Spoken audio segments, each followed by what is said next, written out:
Broadcasting live from the Albay PIO News Center, providing you the most exclusive news update from all over the province. This is News at 12.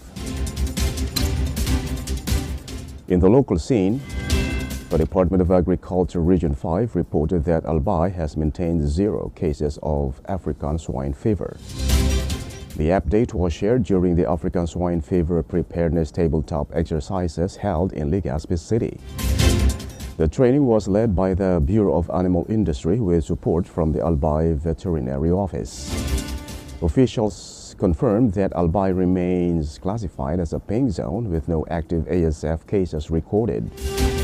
The province's last reported case in Malinao back in 2024 has already been downgraded from red to pink zone. The provincial government of Albay continues to strengthen its efforts in disease prevention and response to keep the province ASF-free.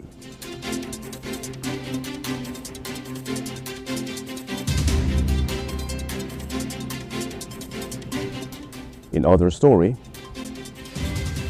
the provincial government of Albay has funded 2 million peso worth of all-weather learning kits for public schools in the province. The initiative supports the Education in Emergencies program of the Schools Division Office of Albay to ensure continuous learning during disasters. Every kit includes reading tools, flashcards, and math learning games, along with materials on disaster preparedness and child protection. The kits also feature modules under the Batang Empowered and Resilient Team program and include psychosocial support materials. The project aims to help kindergarten to grade 3 learners in areas prone to class disruptions caused by natural disasters.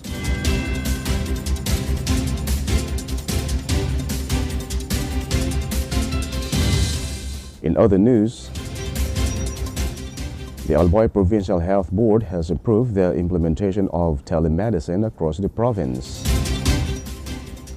The move aims to improve access to health care, especially for those in remote and underserved communities. Telemedicine allows patients to consult doctors using phones, computers, or video call applications. Officials said this will enhance the specialist consultation and continuity of care, particularly during emergencies. The program also aligns with the national telemedicine guidelines issued by the Department of Health and partner agencies.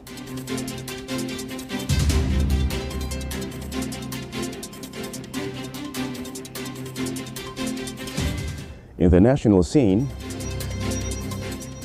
Malacanang is urging the public to stay calm amid mounting outrage over alleged large-scale corruption in government flood control projects. A new Octa research survey shows that 68% of Filipinos want officials and contractors held accountable for billions in public funds allegedly lost to ghost or substandard infrastructure. Several civic groups have voiced frustration over the absence of arrest or formal charges. Communications Undersecretary Claire Castro appealed for patience, saying the investigation must observe due process and cannot be rushed. The palace asked for public trust in the Independent Commission for Infrastructure, which vowed to file cases within 4 weeks of its creation in October. The Bureau of Internal Revenue is also conducting lifestyle checks on government officials, but still no timeline for the release of its findings.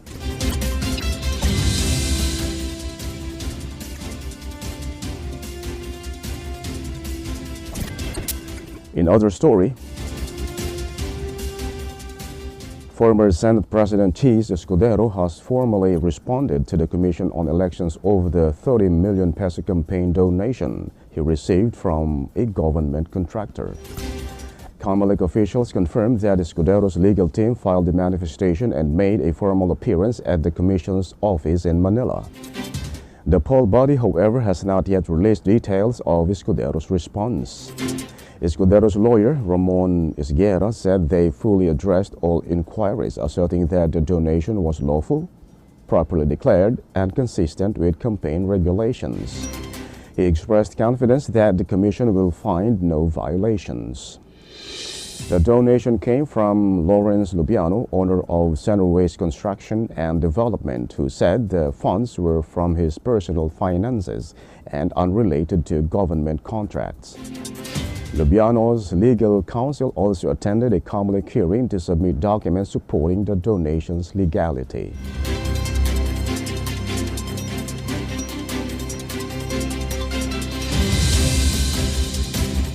In other news,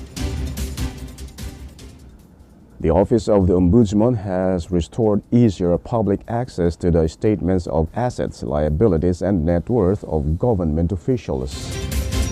The move aims to strengthen transparency and fight corruption in government. Assistant Ombudsman Miko Clavano announced the reversal of a 2020 policy that required notarized consent from officials before their SALNs could be released. Under the new guidelines, anyone may request copies of SALNs by presenting a valid government ID.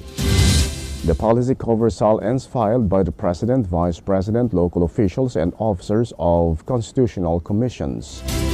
Clavano said the new rules promote accountability while ensuring proper identity verification of requesters. He also urged the judiciary and Congress to align their own policies with the Ombudsman's updated guidelines.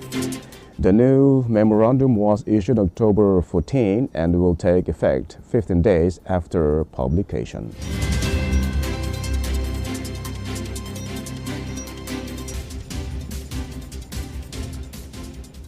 And in the news outside the country, Madagascar's President Andry Rajoelina fled the country on Sunday after army units defected to protesters, marking the second government toppled by Gen Z-led unrest in just over a month.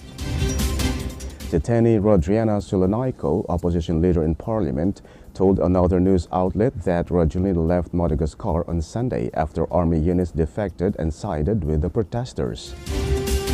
In a late Monday Facebook address, Rajoelina said he moved to a safer location to protect his life but refused to resign, vowing not to let Madagascar be destroyed. A military source said he left on French military plane, with French radio reporting a deal with President Emmanuel Macron.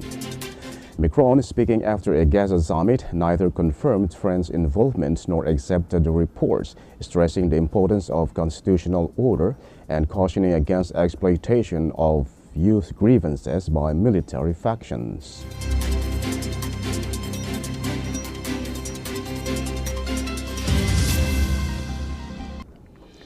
In other story,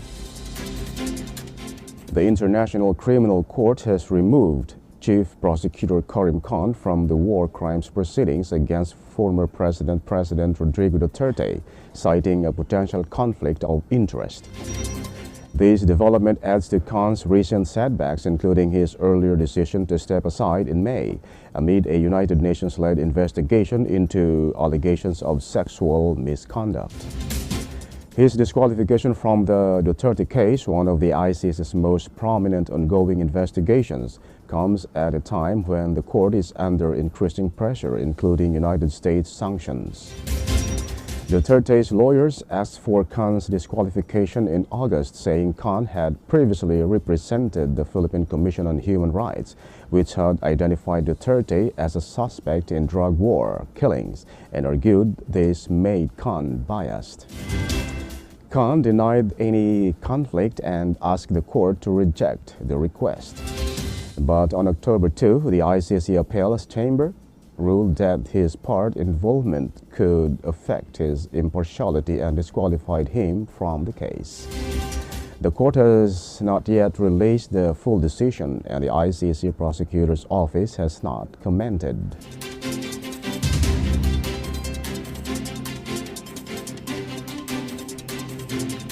And finally, in the news outside the country, roughly 6,000 students in Malaysia have been infected with influenza, leading to the temporary closure of several schools as a precautionary measure, an education ministry official confirmed. Speaking on Monday, October 13, Education Director General Maud Azam Ahmad noted that the country is well prepared to manage such outbreaks, drawing on its experience from the COVID-19 pandemic, according to a video shared by a local news outlet. He said schools have been advised to follow health protocols, including encouraging mask wearing and limiting large gatherings among students.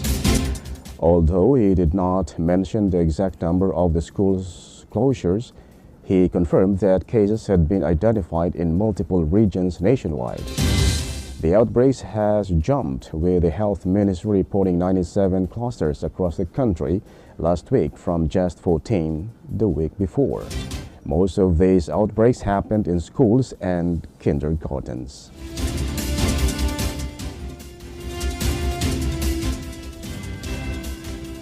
And that's all for the news at 12, October 16, 2025. We'll be back tomorrow for more news updates.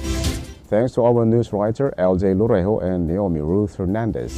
And on the technical side, Chad Bobis. Our Provincial Information Officer, OIC Marty Gonzalez. And under the supervision of our Governor, Noel E. Rosal, I am Greg Hallare. Thank you for subscribing.